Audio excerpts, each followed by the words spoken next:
walk down my street for whatever reason it might be, whether it's to go for a walk, whether it's to go to the shops. I'm a free person. As an individual, I've got that freedom to go out and just do anything I want at any time. And I am almost guaranteed, not 100%, but I feel much safer and almost don't have to worry about my safety. When I was expecting Ilko Nikolai, we went to drop Ilko at work, and I came back. Well, actually, I came back because I was expecting him, and there was riots.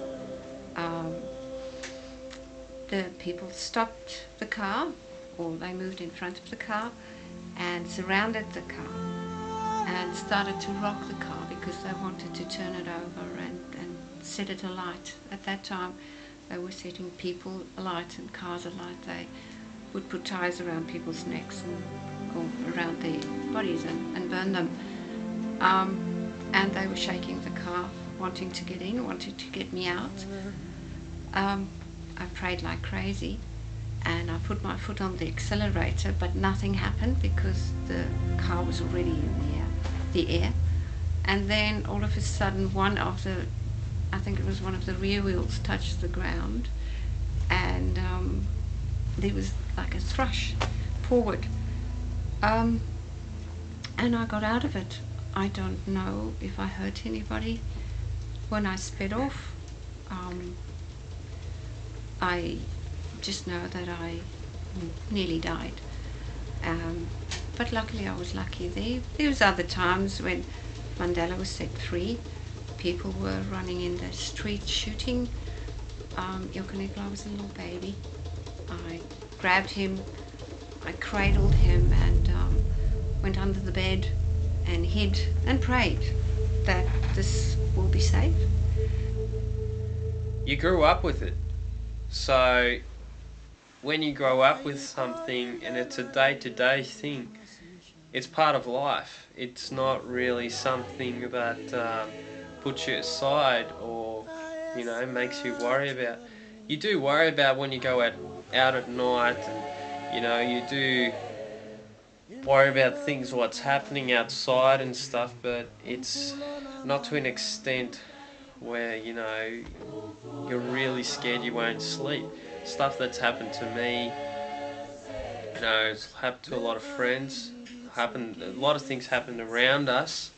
A lot of burglaries. I remember the day a serial killer came to Mum's doorstep and opened the door and asked for a bit of food.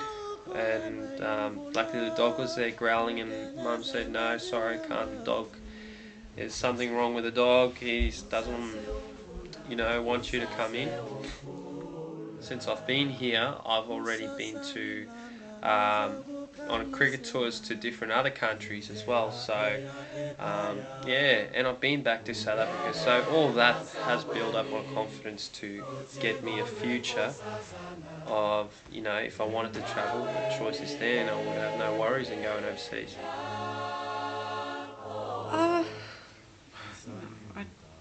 I think I've put my roots down here, and I'm not too good at change.